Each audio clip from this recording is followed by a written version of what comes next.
Good morning, everybody. Happy Friday and welcome to the Rangers Review morning briefing for Friday, the 22nd of November. We're nearing Rangers returning to action. Is that a good thing or not? We'll find out tomorrow afternoon, that's for sure. To join me to talk all things Rangers, Chris Jack is alongside me. How's it going, Chris?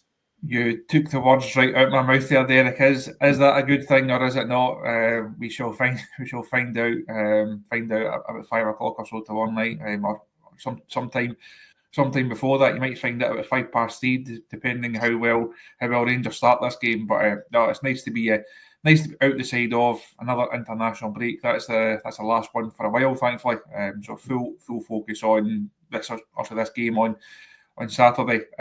But then leading into just such a huge defining run of fixtures for everyone at Rangers, not least the man in charge. Yep, absolutely. If you want to get your questions in today, folks, please do so.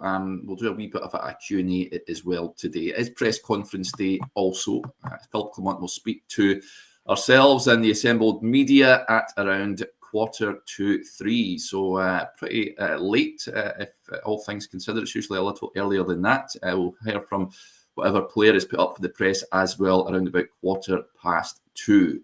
So that will take place this afternoon. We'll be interested to find out who is available and who is not available for the game against Dundee United tomorrow. Of course, Rangers get a number of players out injured at this moment in time.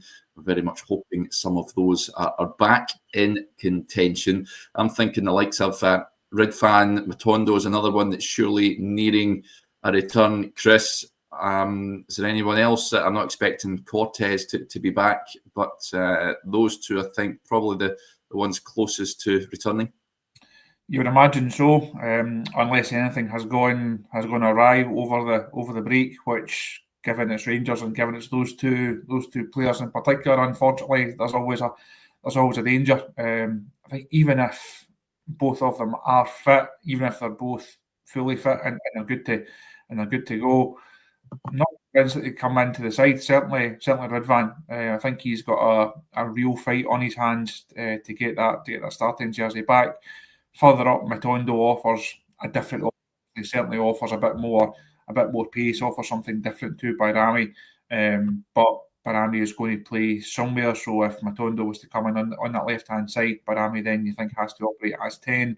What does then happen to Diomande, first and foremost? So interesting to see what the team uses. I think the big one will be Casemiro. After the injury that he picked up for the Dutch 21s, we all saw the clip. We all winced as we saw it. It didn't look good. Hopefully, it's not as bad as feared. Tried to ask a couple of times, a couple of different people on that one yesterday. People keeping their cards very close to their chest on it. Also, the manager will get asked about it later on, and hopefully he can give more of an update, and he will be hoping that it's good news, because you look at that centre half area, not a lot of guys are in excellent form at present, and I think having Casemiro through this run of games would certainly be beneficial. So hopefully it's not a bad one for Rangers. Yeah, he's been pretty good every time he's pulled on that blue jersey, has Nana. So he will be missing for some games. Let's hope it's not as many as what I feared wincing at that challenge that he made. Hold off pretty much in tears in that under 21 game. Now, he has had injury issues in the past, so let's hope it's nothing too serious and he can be back joining the squad as soon as possible. Brian, another injured player, says any word on Cortez's fitness. Hopefully we'll get an update on that later on as well. Another one, of course, that we've simply not seen enough in a Rangers jersey. Jim McKerrow with a point here. This ties in with a brilliant piece from Joshua yesterday. Chris, I'm keen to get your thoughts on this. Myself and Stevie spoke about it at length. Jim says, a later time for the press conference, obviously working on set pieces. I wish. Only club in the Scottish Premiership not to score from a set piece this season, Chris. I can't say I was surprised at the findings, but by God, they make galling reading yesterday looking at that not good enough? I think if you'd asked people the day before Josh crunched those numbers and put that piece out, if you'd asked people on the show, name the one Premiership club that's yet to score from a set piece, I think people would have said Rangers, because it sums up just how this campaign has gone. Not good enough, and certainly an area that requires huge improvement. I know Josh looked at it from a real stats point of view and went into it, and as you say, it was quite frightening to see. It's not the creation of the chances. Once again, it's the conversion of them, and we've spoken about that. That's the issue. Whether it's open play, clearly, whether it's set pieces, something that Rangers have to get better at. Certainly room for improvement. But you then look at the makeup of the squad. It's not the most commanding and physically imposing group of players that you've ever seen. So even if you had someone, and it's not to say Rangers don't have guys that can put in a decent cross, but where are those commanding figures coming from that's going to go and throw their body in the line and try and get on the end of them? You'd imagine John Souttar will be disappointed that he's maybe not had one. But then look at the other centre halves; they're not in that mould. Guys in the midfield that don't have that physical stature either. And we've discussed the guys up front often enough. That's not really Danilo's game. And Dessers, it's safe to say that's not his game either. So it's one thing saying they should improve on it. Perhaps easier to say than it is to actually do when you look at the makeup of this squad. I thought the quote that Josh used from Clement was interesting, saying doesn't want to hire a specialist coach. That he likes set pieces. He scored a lot of them during his time as a player. But you then look at how Clement is built and look at how his squad is assembled. There's very few guys that have got that stature of the manager. So it's definitely something that Rangers have to work on, and just one of so many areas of improvement heading into the second half of the season. Yeah, you can tell teams that work on set pieces because they're imaginative. The corners, kick routines, free kick routines, and more often than not, they get dividends from that. They get goals from it. Rangers don't do nearly enough work on it, which defies belief, really. I mean, it's a big part of the game. Said this many times before. You get clubs employing specific set-piece coaches because they understand that is a huge part. It's I've seen someone posting yesterday. It's easy goals to get, and Rangers don't do it. Well, it's non-existent at this moment in time, so they do like to make life hard for themselves. I would like, during the international break, now I know that a number of players are off representing their countries, but you would like to think that that was one of the things that we're working on at the training ground. It's not as if the stats that we produced yesterday are alien to Rangers. They'll know all about them, and surely they'd be working on improving that, because at this moment in time, about to head into December, to not score from a set piece is an absolute disgrace for me. A club like the Rangers, it's totally unacceptable.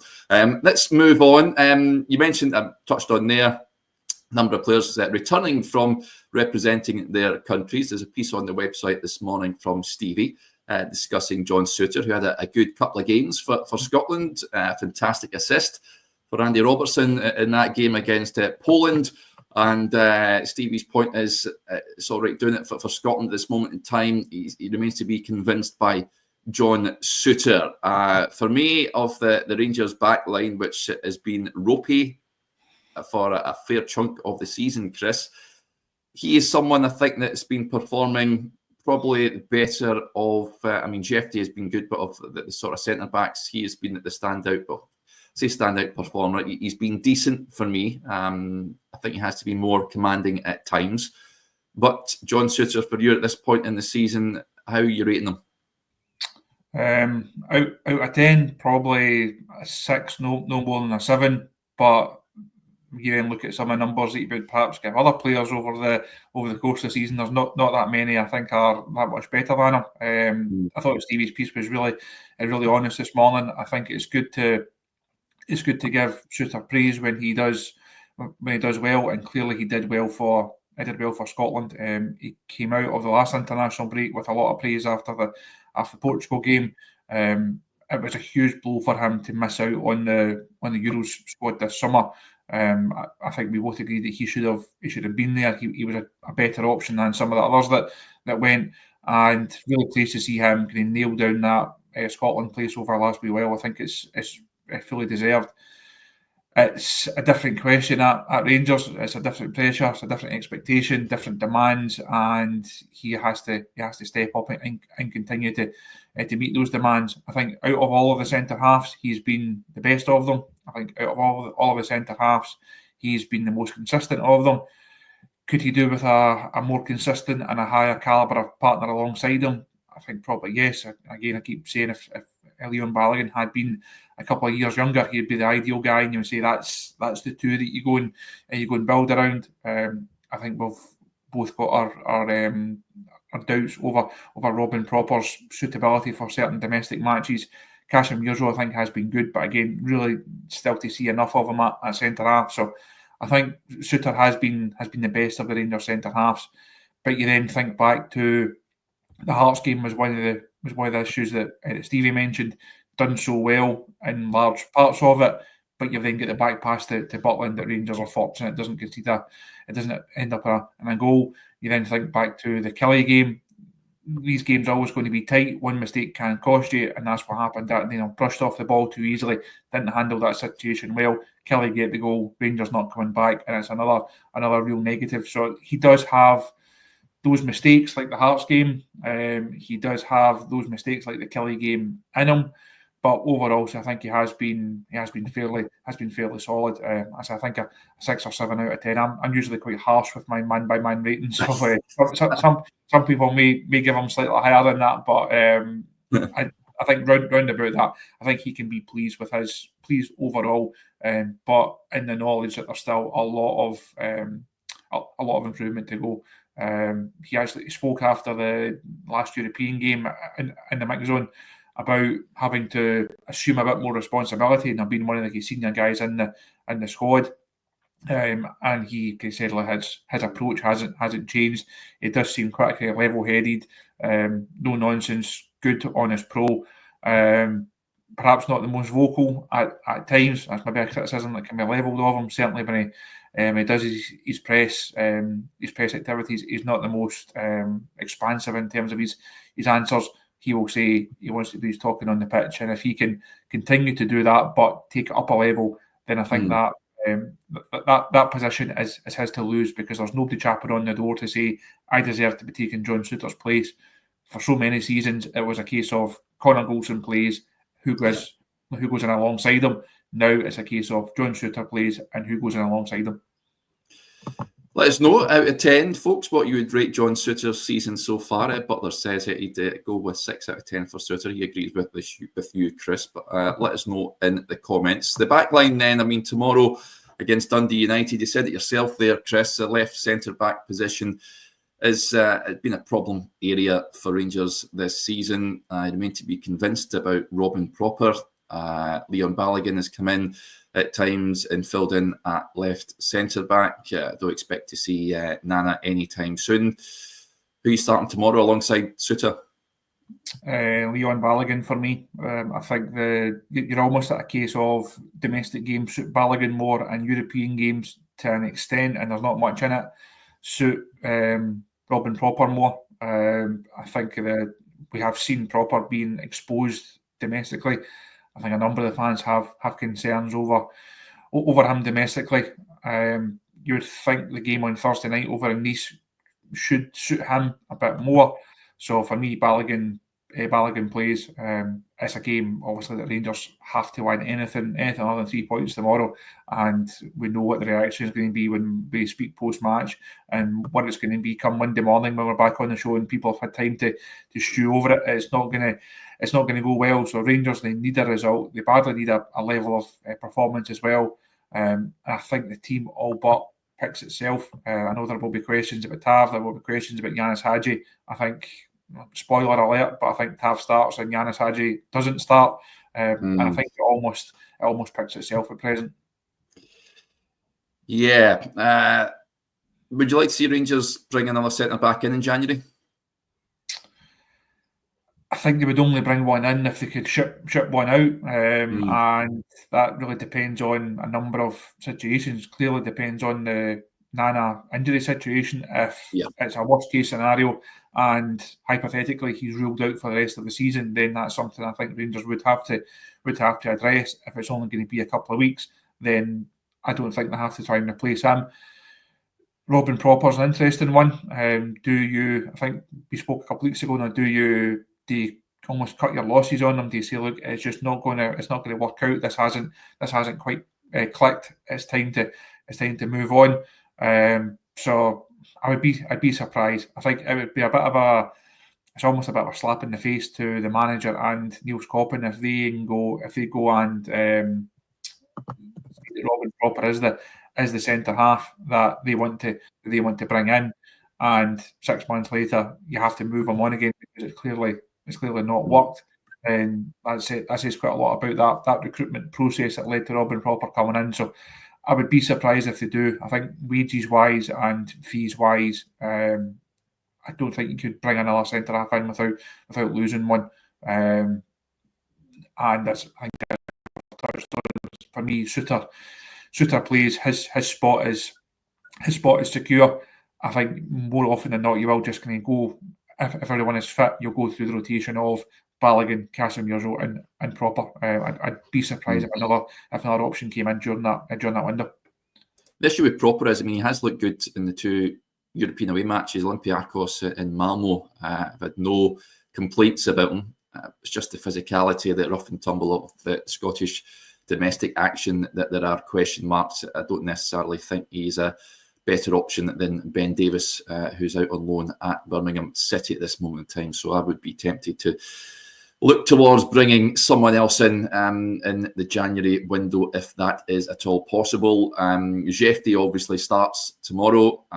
As I touched on at the top of the show, we will get an update on Ridvan, I'd imagine, but even if he is fit and available, he's not ahead of Jefty for me. And on the right, I know you said that Tav is probably going to start. Again, why Dujon Sterling starts for me. I touched on that Olympiacos game. I thought he was good in that game. Surprised me when he was brought off just after the 51-minute mark. I thought that would be with one eye on the match on the following Sunday against Hearts, but he was on the bench, which surprised me. I didn't quite get that. Tav came back in. Could we see Sterling at right back again, Chris? And does he start tomorrow anywhere?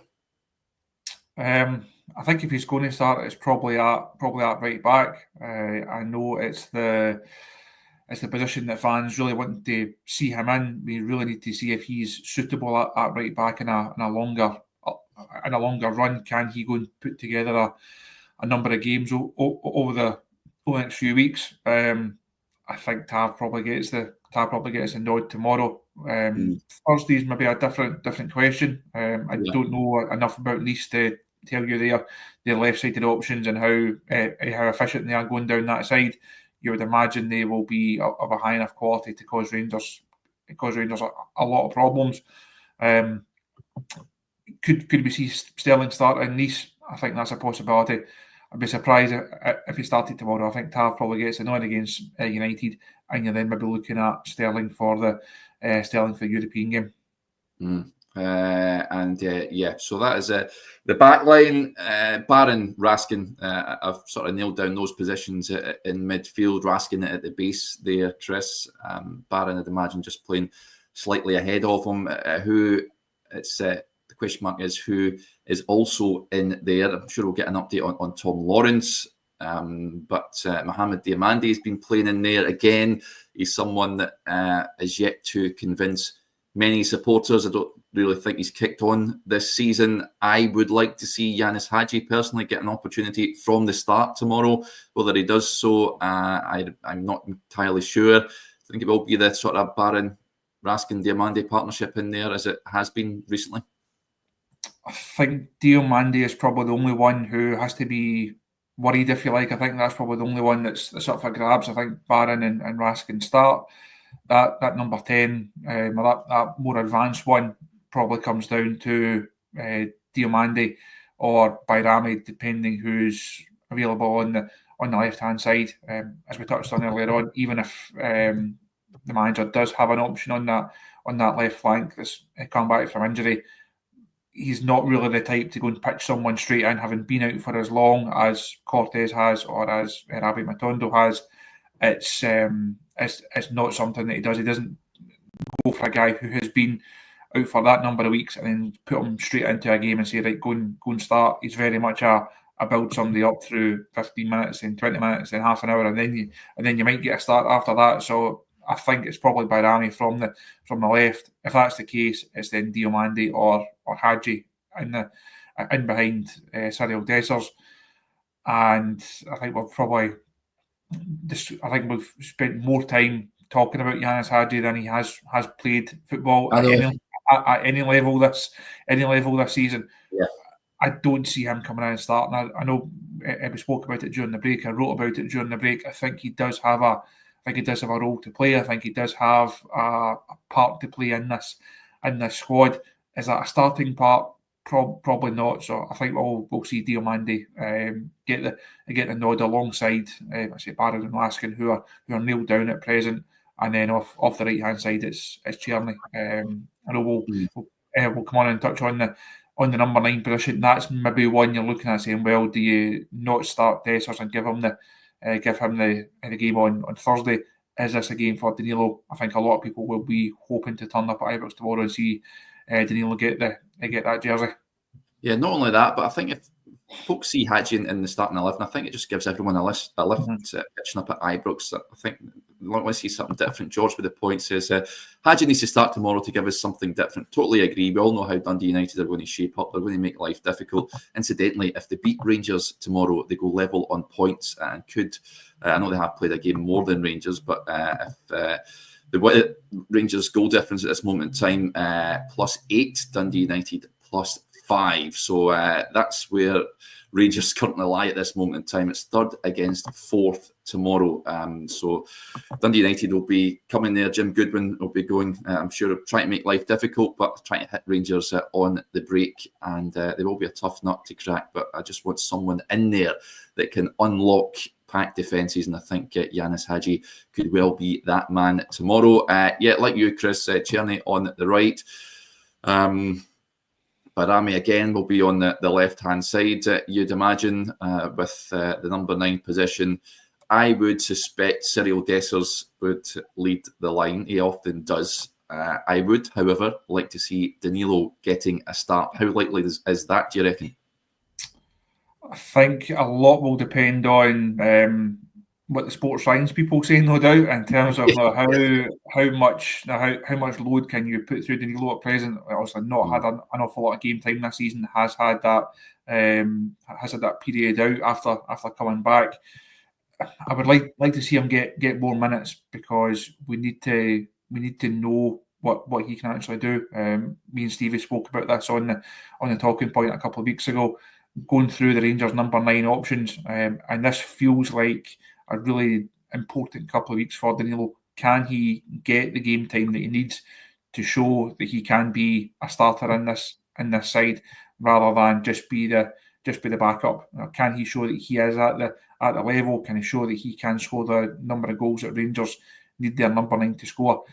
If he doesn't get these chances over the next few weeks, going into the January window, and we spoke about signing another centre-half earlier on, I think it's obvious that Rangers need more goals in this side. The easiest way to do that is with signing a number 9 that's going to score more goals.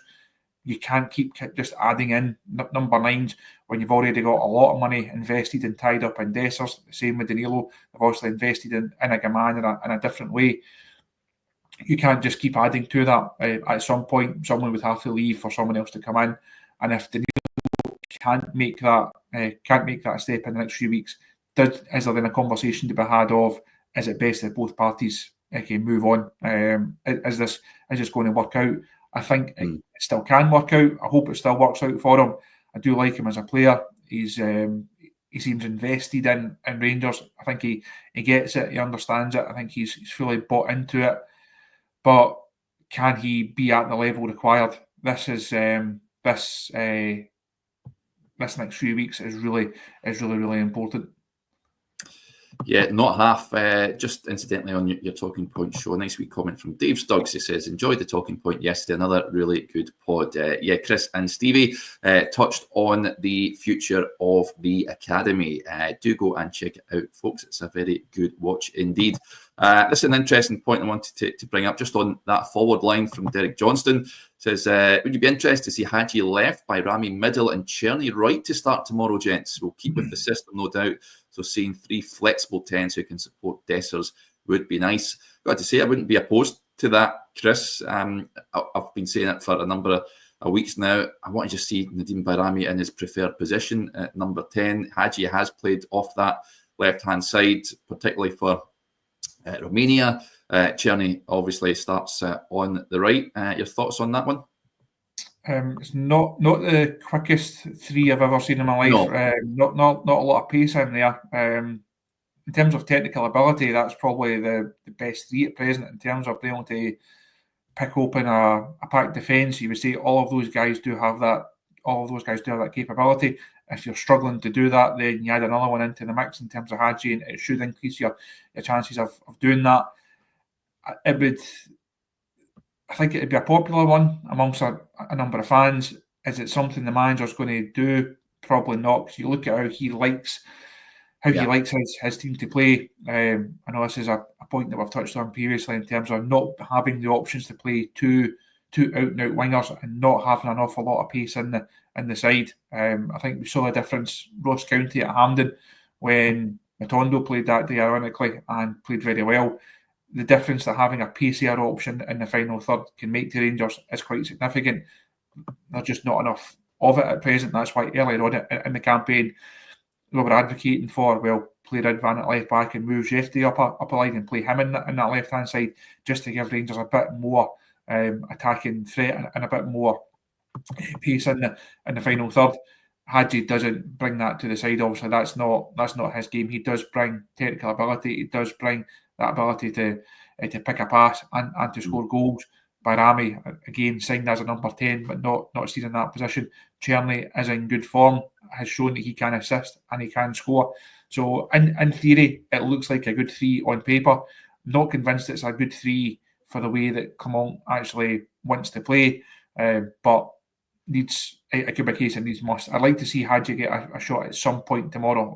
Obviously, it will depend how the game is going. And like I touched on with Danilo there, if you can't play against Dundee United at Ibrox, where else are you going to fit in? That's not to say you definitely have to start, but if you can't be one of the guys that's on after 60, 65 minutes, if you're getting 5 minutes at the end when the game's done, or it's getting a bit desperate, or you're not even getting on at all, like last week, when Kieran Dill comes on, if it gets to that stage, you really have to be asking yourself, am I actually in the right place here? And is this worthwhile? Yeah, well, Danilo and Hadji are also not in the European squad, so I want to see them feature for a good amount of time tomorrow, at least. It's not as if Rangers are going to be saving them for the Nice game. Incidentally, Glindo83 on Instagram says, starting 11 tomorrow has to be this, or we will suffer another hard 90 minutes.